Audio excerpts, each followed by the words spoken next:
saya mau sampaikan kepadamu cerita yang Allah sebutkan di dalam Al-Quran. Satu waktu sudah lahir putra-putranya ya. Jadi Sayyidah Fatimah menikah sama Sayyidina Ali. Itu nikahnya pada bulan Syawal tahun kedua dari hijrah Nabi Muhammad alaihi wasallam. Jadi sekalian langsung tuh punya anak Hasan. Kemudian lahir adiknya Husain. Itu PAUD setahun. Jadi usianya Sayyidina Hasan sama Sayyidina Husain itu hanya PAUD 1 tahun. Habis itu baru kemudian lahir anaknya yang lain bernama Zainab. Kemudian lahir anaknya yang lain bernama Ummu Kalthum. Teman-teman sekalian saya muliakan, baru kemudian lahir lagi anak laki-laki yang dikasih nama Muhsin. Akan tetapi anak laki-laki ini usianya hanya beberapa bulan aja dia kemudian meninggal dunia. Jadi yang anak sampai dengan besar gitu ya, yang lahir terus sampai dengan dewasa itu keempat anak ini. Hasan, Husain, Zainab dan Ummu Kalthum. Teman-teman saudara sekalian yang saya muliakan, ketika udah mulai agak besar-besar nih anak-anaknya nih, gitu ya. Itu Sayyidina Husain satu waktu sakit.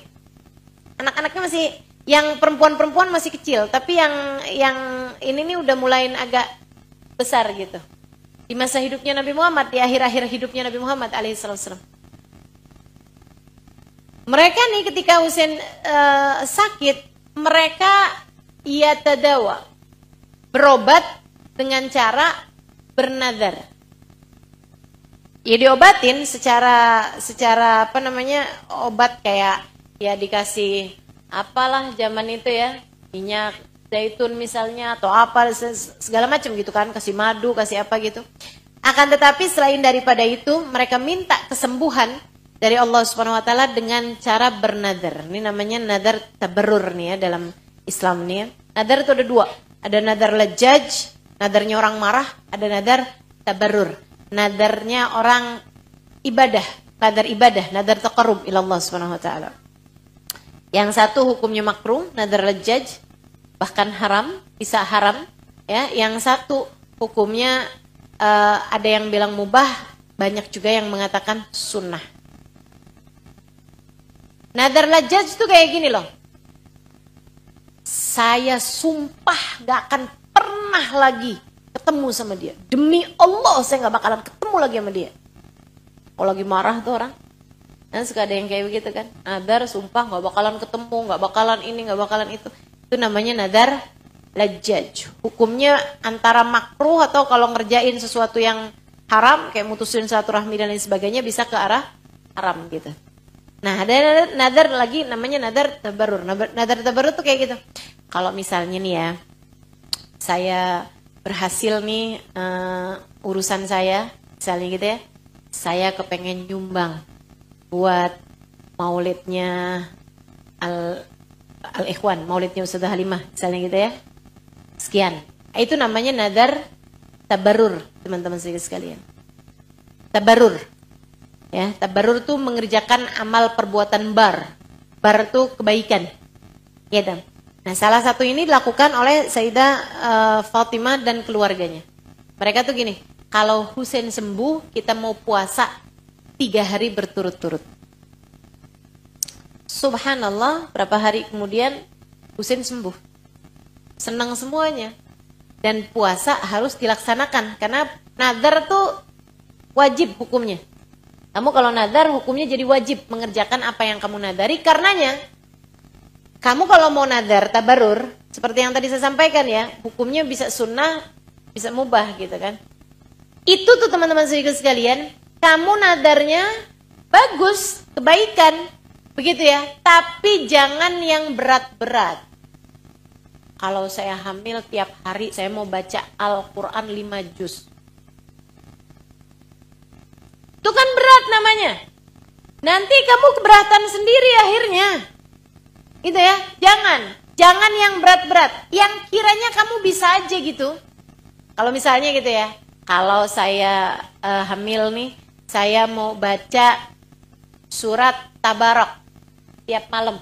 Itu kan masih ringan. Surat Tabarok 30 ayat gitu kan. Nah itu baca tabarokmu itu hukumnya jadi wajib gitu. Tapi nadar ini nggak jadi terhadap urusan yang wajib atau terhadap urusan yang haram ya. Kalau haram memang nggak jadi ya. Tapi urusan yang wajib itu juga nggak jadi. Kalau saya hamil, saya mau sholat subuh tiap hari. Ya kagak usah hamil juga, kamu emang wajib sholat subuh, dek. Gitu ya. Tapi kan biasanya saya suka tinggal, ya dosa. Itu sih kamu gak usah hamil juga emang wajib gitu kan. Gak jadi jadinya tuh nadar. Teman-teman sih sekalian yang saya muliakan, ini jadinya kan puasa 3 harinya keluarga Sayyidah Fatimah ini kan wajib dilaksanakan. Maka berpuasalah mereka hari itu. Gitu ya. Puasa, Sayyidina Ali kerja. Jagain kebun kurmanya orang. Ngurusin kebun kurma. Akhirnya Sayyidina Ali dapat nih duitnya, gajiannya, bayarannya hari itu. Sayyidina Ali pergiin ke pasar beli gandum, beli kurma, beli makanan gitu ya, buat mereka berbuka puasa.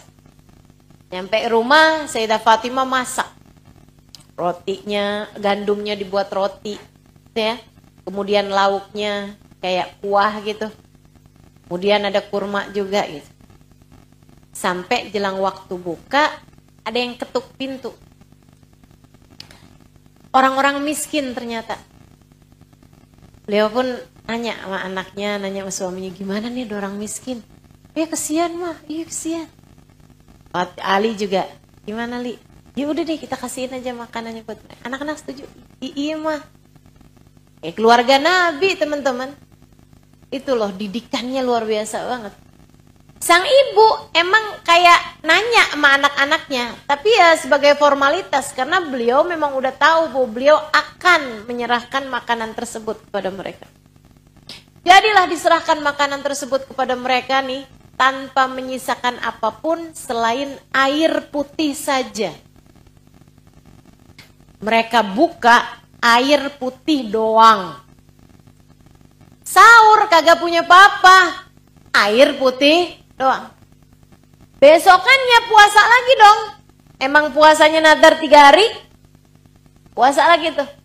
Mereka nggak makan apa-apa selain air putih aja waktu sahur sampai Sayyidina Ali kembali kerja. Dapat upah, Sayyidah Fatimah kembali masak. Sudah Sayyidina Ali beli bahan makanannya. Habisnya itu kemudian waktunya buka puasa nih. Udah tinggal setengah jam gitu. Ada yang ngetuk pintu. Anak-anak yatim. Kurus-kurus, kecil-kecil, lapar-lapar. Ya ampun nak, kesian banget itu saudara-saudara kita tuh. Iya mama ambilin mah. Ayo cepetan ambilin. Dikeluarin tuh semua. Rotinya dikeluarin, kurmanya dikeluarin, makanannya dikeluarin. Pada makan depan rumahnya Sayyidah Fatimah. Lapar mereka pada makan. Dari laparnya mereka habis semuanya saat buka puasa. Datang nggak tersisa apa-apa selain air putih saja. Gak apa-apa ya. Iya mah. Sahur, air putih doang juga. Besokannya emang harus puasa lagi kan 3 hari. Hari terakhir. Sayyidina Ali lemes-lemes kembali kerja. Habis itu dibeliin makanan lagi. Sayyidah Fatimah lemes-lemes masak. Habis itu terhidang makanan. Ujian Allah tuh emang semakin tinggi pohonnya. Semakin deras kenceng pula lah anginnya. Ujian. Buat milih mana di antara kita yang keluar sebagai pemenang dalam kehidupan. Nah ini nih, juara-juaranya nih. Waktunya buka, teman-teman, berapa menit lagi. Ada yang ketuk pintu hampir pingsan. Siapa itu? Tawanan perang yang berhasil kabur dari pihak musuh, kelaparan di depan pintu rumah Sayyidah Fatimah.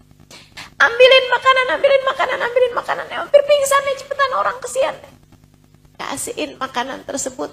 Dia makan dengan laparnya, dengan lahapnya teman-teman sekalian. Sampai tidak menyisakan untuk keluarga tersebut selain air putih saja. 3 hari 3 malam. Mereka enggak makan apa-apa. 3 hari mereka berpuasa. Tidak sahur dan tidak buka kecuali dengan air putih saja. Dan itu, ini saya udah kagum setengah mati nih. Udah takjub setengah mati sama ibadah mereka kepada Allah. Dan kasih sayang mereka terhadap sesama umat manusia.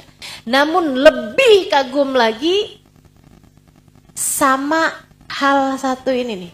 Apa tuh? Keikhlasan. Yang membuat mereka bahkan tidak menceritakan hal yang seperti ini kepada siapapun. Bahkan Nabi Muhammad SAW. Ama Nabi aja gak cerita teman-teman.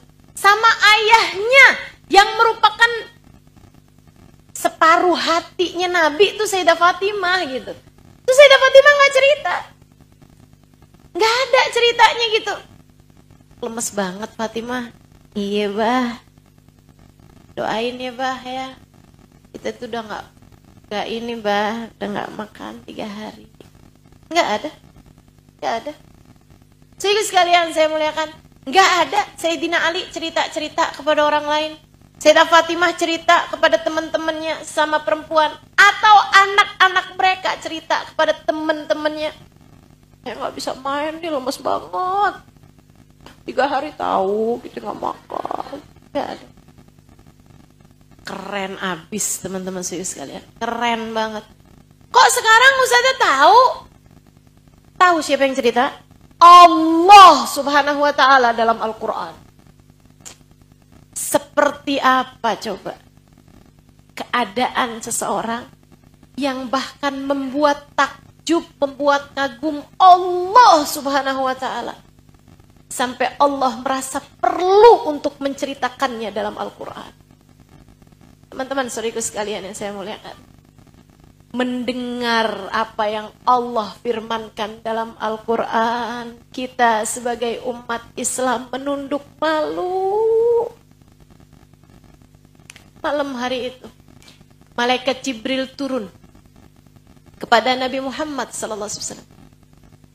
Malam hari itu juga ketika sudah lewat 3 hari 3 malam. Keluarga Nabi Muhammad yang terdiri dari Sayyidah Fatimah, Sayyidina Ali dan putra-putri mereka berpuasa dan tidak makan apa-apa selain dengan air putih belaka. Malam tersebut malaikat Jibril turun untuk menyalami tangan Nabi Muhammad SAW, mengucapkan selamat kepadanya. Hani'an laka bi ahli baitika ya Rasulullah. Selamat atas apa yang telah dilakukan oleh keluargamu wahai Rasul. Saudaraku sekalian saya muliakan, ini sih nggak sebanding sama prestasi apapun yang sudah berhasil kamu lakukan di atas muka bumi ini. Ini sih asli nggak sebanding. Kalau anakmu udah bisa hafal juz amma misalnya, nggak bisa dibandingin teman-teman. Ini tentang rasa hati, tentang kedekatan kepada Allah, tentang pengorbanan dalam jalan Allah. Ini adalah tentang perjuangan seorang manusia sampai di titik terendah kehidupannya untuk mencari ridha Allah subhanahu wa ta'ala penciptanya. Maka perlombaan apa yang lebih agung daripada hal ini? Prestasi apa yang sudah kamu lakukan di atas muka bumi? Adakah kiranya yang sudah membuat Allah subhanahu wa ta'ala takjub padamu? Adakah kiranya yang sudah membuat Allah subhanahu wa ta'ala bangga padamu? Sampai menyebutkan namamu di antara para malaikat-malaikatnya. teman-teman saudaraku sekalian. Baru susah dikit ngomelin suami, kan malu. Baru sakit sedikit, orang sekampung tahu, kan malu. Baru berhasil tahajud, grup tahu semua. Malu teman-teman. Nih keluarga Nabi Muhammad puasa 3 hari 3 malam. Puasa 3 hari, nggak makan, nggak sahur. Selain air putih belaka. Dan nggak ada yang tahu. Nggak ada yang tahu. Andai Allah tidak menceritakannya dalam Al-Quran, kita semua sampai saat ini nggak tahu. Turun malaikat Jibril kepada Nabi Muhammad malam hari itu. Hani'an laka bi ahli baitika ya Rasulullah. Selamat atas apa yang dilakukan keluargamu wahai Rasulullah. Nabi Muhammad bahkan nanya, "Mada fa'alu ahla baiti ya Jibril?" Apa yang sudah dikerjakan oleh keluargaku wahai Jibril? Mada fa'ala ahla baiti ya Jibril? Malaikat Jibril yang cerita. Mereka puasa 3 hari wahai Rasul. Gara-garanya nadar. Kalau Husain sembuh, mereka nadar mau puasa 3 hari. Dilalahnya. Allah kasih ujian sama mereka, wahai Nabi Muhammad. Ceritain sama malaikat Jibril. Habis itu malaikat Jibril mengakhiri ceritanya dengan qad a'jaba rabbuhum min fi'latihim wa anzal ilaihimul ayah yutla ila yaumil qiyamah. Allah kagum atas apa yang telah mereka lakukan. Dan untuk mereka Allah turunkan ayat-ayat Al-Quran yang akan terus dibaca sampai hari kiamat. Yang akan terus dibaca sampai hari kiamat. Hingga kita membacanya 1400 tahun sesudah kejadian tersebut. A'udzu billahi minasyaitonir rajim. وَيُطْعِمُونَ الطَّعَامَ عَلَى حُبِّهِ مِسْكِينًا وَيَتِيمًا وَأَسِيرًا إِنَّمَا نُطْعِمُكُمْ لِوَجْهِ اللَّهِ لَا نُرِيدُ مِنكُمْ جَزَاءً وَلَا شُكُورًا إِنَّا نَخَافُ مِنْ رَبِّنَا يوما عبوسا قمطريرا وقاهم الله شر ذلك اليوم ولقاهم نضرة وسرورا. Kata Allah, wa yut'imuna ta'am. Mereka bisa ngasih makan orang lain ala hubbi, padahal mereka sangat menginginkannya. Kamu kalau bisa ngebagi makanan yang udah nggak lagi kamu pengenin, itu oke lah. Kamu bisa membagi makanan yang kamu masih seneng, kamu masih pengen, tapi kamu bagi, kamu kasih sebagiannya, kamu hebat. Kalau ini bukan lagi hebat, dahsyat, luar biasa. Ngasih makanan tanpa menyisakan untuk diri mereka sendiri. Allah, ini sih keren. Ini sih udah sedekah sundul langit ini sih. Ini sudah level langit ke-7 ini mah. Udah gak bisa dibandingin nih teman-teman. Ala hubbi kata Allah. Mereka sangat menginginkannya, tapi mereka kasihin makanan semuanya. Kepada siapa ya Allah?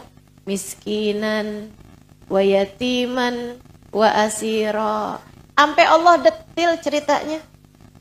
Ampe Allah terperinci ceritanya. Hari pertama orang miskin kata Allah. Hari kedua sama anak yatim. Hari ketiganya sama tawanan perang. Sampai segitunya Allah cerita detil teman-teman saudaraku sekalian. Kenapa tuh? Karena Allah begitu kagum terhadap amal ibadah mereka. keren banget deh ini. Ya Allah. Innama nut'imukum liwajhillah. Keikhlasan mereka bahkan Allah bahasakan dalam Al-Quran. Mereka nggak ngomong itu. Karena orang yang ngomong dirinya ikhlas, berarti nggak ikhlas. Kan begitu? Ini nih Allah yang menceritakan bahasa hati mereka yang tidak tersampaikan. Keren banget nggak sih? Teman-teman saya sekalian, nih ya amal ibadah kamu. Amal ibadah kamu punya pilihan. Tiap kali kamu habis ngerjain amal ibadah, kamu punya pilihan. Mau kamu ceritakan. Sehingga Allah bilang, ya udah dah kalau gitu. Saya nggak perlu ceritain lagi nanti di akhirat. Balasan dariku jadi berkurang atau bahkan nggak ada. Atau biarkan Allah yang menceritakannya untukmu di akhirat. Kamu tinggal pilih aja. Mauan kamu ceritain, taruh di status indahnya berbuka puasa hari ini. Kamu mau taruh, silahkan di status dengan alhamdulillah masjid ini akhirnya terbangun juga. Ya Allah, terimalah andil kami di dalamnya. Kamu mau ceritain? Silahkan, teman-teman saya sekalian, silahkan. Atau lebih baik kamu tutup mulut. Kamu penuh dengan ketakutan. Belum tentu amal ibadah saya diterima. Dan biarkan Allah yang kelak akan menceritakannya untukmu di akhirat. Saya suka bilang, teman-teman saya sekalian, andai kita rahasiakan semua amal ibadah kita, itu pun belum sebanding dengan selama ini kita selalu merahasiakan dosa-dosa kita. Jangan jadikan Allah hanya sekedar tempat penyimpanan dosa-dosamu, tanpa kamu menjadikan Allah sebagai tempat penyimpanan ibadah-ibadahmu. Malu kan? Allah cuman kita jadikan sebagai, ya Allah rahasia nih ya Allah, jangan buka-buka ya Allah. Apa tuh yang kamu jadikan rahasia? Dosa-dosamu. Malu kan kita sama Allah. Saudaraku sekalian yang saya muliakan, mesti ada juga dong rahasia air matamu yang tertumpah di keheningan malam. Kamu beristighfar, memohon ampunan. Ada juga dong ayat-ayat Al-Quran yang kamu baca di saat tidak ada sesiapapun yang melihatnya selain Allah Tuhanmu. Ada juga dong sedekah-sedekah yang kamu berikan kepada orang lain tanpa ada rasa ingin sesiapapun mengetahuinya selain dirimu. Seharusnya ada juga dong solawat-solawatmu kepada kekasih Nabi besar Muhammad SAW yang kamu baca dengan bilangan tertentu tanpa perlu ada sesiapapun mengetahuinya. Biarkan Allah jadi tempat rahasia segala kebaikanmu, teman-teman. Tanpa perlu kamu mengumbarnya kepada orang lain. Sayyidah Fatimah Zahra, gak usah tunggu hari kiamat. Allah sudah menunjukkannya kepada umat dari sejak masa hidupnya. Innama nut'imukum liwajhillah la nuridu minkum jazaan wala syukura. Kami memberi kalian makan hanya karena mengharap keridhaan Allah.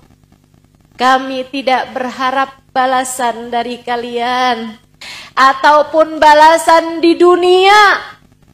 Wala syukura, kami bahkan tidak mengharap pandangan kagum kalian ataupun sekedar ucapan terima kasih kalian. Ini enggak mereka sampaikan kepada yang mereka kasih. Di hati mereka. Allah yang membahasakannya dalam Al-Quran. Karena Allah ngerasa, nih umat mesti tahu nih. Nih umat mesti tahu seperti apa Fatimah Zahra. Umat mesti tahu seperti apa Ali bin Abi Thalib. Umat harus tahu seperti apa pendidikan mereka kepada Hasan Hussein dan dua saudari perempuannya yang lain. Kenapa gitu ya Rob? Biar mereka tahu caranya mendekat kepadaku seperti apa. Biar mereka tahu, biar hambaku tahu. Aku kagum dari mereka, aku bangga dari mereka dengan hal yang seperti apa. Innama nut'imukum wajhin. Saya ngasih nih, saya ngasih kalian makanan. Membiarkan diri kami kelaparan. Karena kami berharap Allah ridho sama kami. Siapa yang ngarepin ridho Allah, teman-teman? Pendosa macam kita?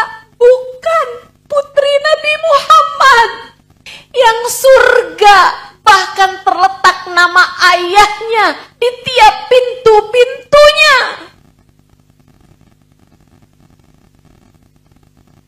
Kalau orang kayak kita nyari ridhonya Allah, pantas. Pantas, belum tentu diridhoin. Yang kayak Sayyidina Fatimah, yang kayak Sayyidah Fatimah nyari ridhonya Allah buat apa coba? Udah pasti diridhoin sama Allah. Syahadat kita bahkan gak diterima tanpa menyebutkan ayahnya. Yang ayahnya sudah mengatakan tentangnya, Fatimah bagian dariku, separuh aku Fatimah, membahagiakan hatiku semua yang membahagiakan hatinya, membuat marah aku semua yang membuat marah Fatimah.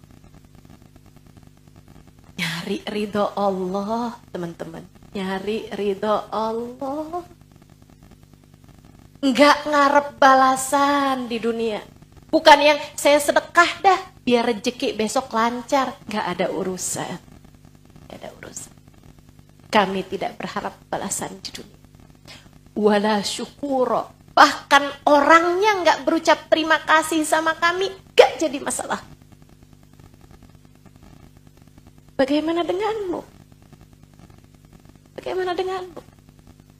Yang baru beramal sedikit, kemudian orang yang nggak terima kasih, astagfirullah, astagfirullah.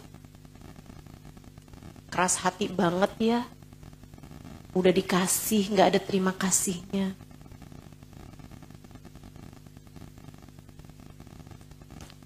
Malu nggak sih? Kita ini. Gitu kita ngerasanya kayak udah pasti masuk surga gitu. Gitu kita ngerasanya tuh kayak yang neraka. Enggak lah. Dari mana kamu tahu? Dari mana kamu? Innama nut'imukum liwajhillah la nuridu minkum jazaan wala syukura. Terus apa yang kalian takutkan wahai keluarga Nabi? Sampai lebih memilih, sampai enggak takut sama lapar. Apa yang kalian takutkan? Inna nakhafu min rabbina yawman abusan qamtarira. Kami berbuat seperti ini karena kami takut saat hari kami berjumpa dengan Allah. Pada hari saat semua wajah abus, semua wajah ketakutan, semua wajah cemberut. Kami takut hari itu. Kami takut hari mahsyar. Kami takut hari mizan. Kami takut hari saat melewati jembatan sirat. Kami takut hari hisab. Mending kami susah di sini biar nggak susah di sana. Yang ketakutan hari mahsyar itu siapa? Putrinya seseorang yang berkata, Analah, analah. Saya yang akan memberi syafaat kepada kalian, wahai sekalian umat manusia.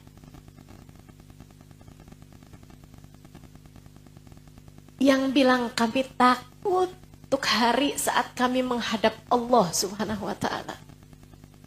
Yang ngomong gitu tuh putri Nabi Muhammad, teman-teman. Keluarga Nabi Muhammad, teman-teman. Bagaimana denganmu?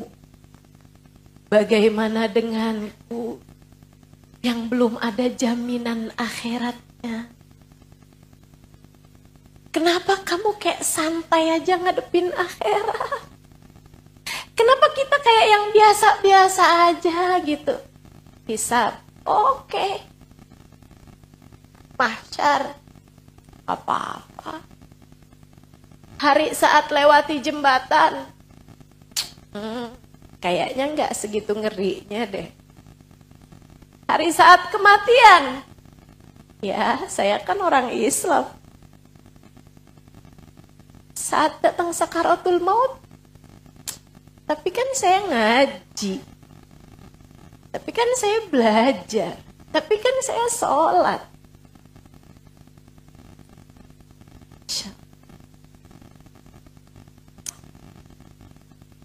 Emang mereka nggak punya pengharapan sama Allah, Ustazah, sampai segitu takutnya? Emang mereka nggak kenal sama Allah yang Rahman Rahim sampai segitu takutnya? Justru karena mereka kenal sama Allah, mereka jadi tahu keagungan Allah. Mereka jadi faham bahwa Allah tuh punya sifat la yubali, tidak peduli. Allah kalau mau mengadab, Allah bisa. Siapapun. Allah kalau mau mencinta, Allah bisa. Siapapun. Tanpa peduli. Tanpa peduli mau dia Halimah Al-Idrus ataupun dirimu. Allah gak peduli. Apalagi yang modelanan Halimah Al-Idrus yang emang pantas kalau dimurka sama Allah. Dengan segala dosa-dosanya, dengan segala kekurangan ibadahnya, dengan segala sholatnya yang masih bising, dengan segala kekerasan hatinya. Kita semua teman-teman saudaraku sekalian masih sangat pantas untuk diazab oleh Allah Subhanahu wa taala.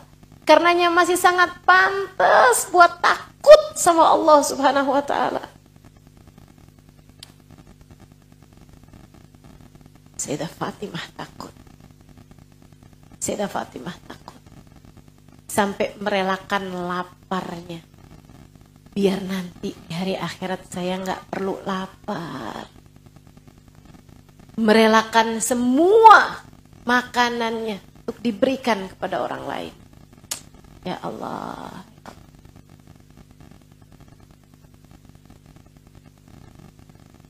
Apa kata Allah? Waqahumullahu syarra dzalikal yaum. Fawaqahumullahu syarra dzalikal yaum. Maka kami amankan keluarga itu dari segala keburukan hari akhirat.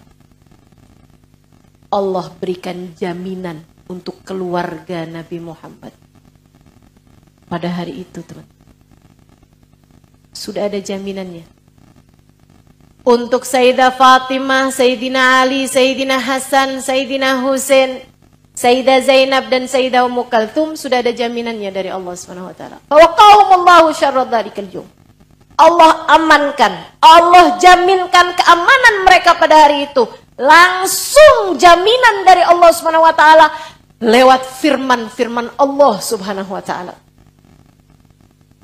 Walaqahum nadratan wa surura. Allah akan menjumpai mereka hari itu. Nadratan, wajah mereka berseri-seri, wa surura, penuh dengan kebahagiaan. Kamu tinggal pilih. Mau seneng di sana, susah di sini, atau mau seneng di sini, susah di sana. Kamu tinggal pilih. Sayyidah Fatimah sudah memilih untuk jalan hidupnya. Bersusah-susah di dunia tak mengapa. Selagi kami dipastikan akan bersenang-senang kelak di sana. Yuk, gak apa-apa. Sesekali sakit gak apa-apa. Sesekali miskin gak apa-apa. Sesekali susah gak apa-apa. Sesekali ditinggalin orang, nggak apa-apa. Ditinggalin lagi sayang-sayangnya, nggak apa-apa. Sesekali diuji dengan berbagai macam kesulitan dalam kehidupan, nggak apa-apa. Emang sya'nul haya. Emang hidup tuh kayak begitu, teman-teman sekalian. Jangan ngarep hidup ideal. Hidup nggak pernah ideal buat siapapun. Jika hidup bahkan tidak ideal buat Sayyidah Fatimah Zahra, pemimpin wanita surga, bagaimana mungkin kamu bisa berharap hidupmu ideal di atas muka bumi? Gak ada. Kamu berharap hidupmu mudah terus, hidupmu gak pernah sakit, itu hidupnya Fir'aun, teman-teman sekalian. Itu hidupnya Fir'aun. Saya tidak berharap kita semuanya hidup seperti hidupnya Fir'aun. Kita berharap hidup kayak hidupnya Sayyidah Fatimah. Meskipun tentu saja kita tidak akan mampu untuk meraih kehidupan seperti Sayyidah Fatimah. Sekurangnya dikasih susah yang terima. Hidupmu penuh dengan syukur. Sekurangnya apa yang terjadi dalam kehidupanmu, seberapa jatah rizkimu dari Allah yang qanaah. Yang qanaah. Yang qanaah. Saat tidak ada terima, saat ada berusahalah untuk berbagi dengan yang lain. Kan begitu? Insya Allah. Yuk belajar dari kisah kehidupan Sayyidah Fatimah. Amin ya Rabbal alamin. Terus sekalian, di bawah-bawah ayatnya itu Allah ceritain tentang keadaan mereka kelak di akhirat. Dan subhanallah, ini keren abis sih. Ini Allah tuh abis itu cerita tentang keadaan mereka di surga. Muttaqina fiha alal araik la yarawna fiha syamsan wala zamharira wa daniyatan alaihim dilaluha wa dhulilat kutufuha tadlila yutafu alaihim bi aniyatin min fiddatin wa akwabin kanat qawarinun fiddatin qaddaruha taqdira. Itu kenikmatan-kenikmatannya surga semuanya tuh. Yang anak-anak kecil jalan-jalan bawa minuman, mereka bersandar-sandar. Semua kenikmatannya surga diceritain Allah Subhanahu wa taala dalam ayat-ayat ini. Semuanya kecuali kenikmatan tentang bidadari. Kenapa? Sebab Allah menjaga hati Sayyidah Fatimah Zahra. Kamu kalau solehah, Allah Subhanahu wa taala jaga hatimu.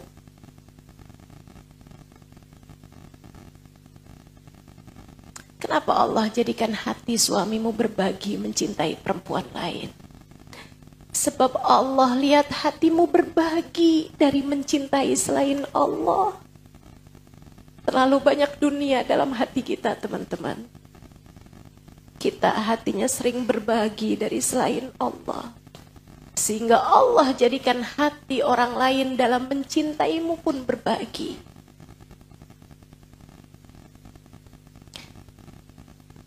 Allah kepada Sayyidah Fatimah, jangankan di dunia, di akhirat pun Allah jaga. Kurang apa coba?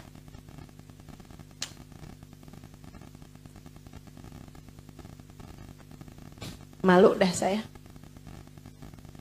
Saya kayak gak bisa ngelanjutin nih pelajaran.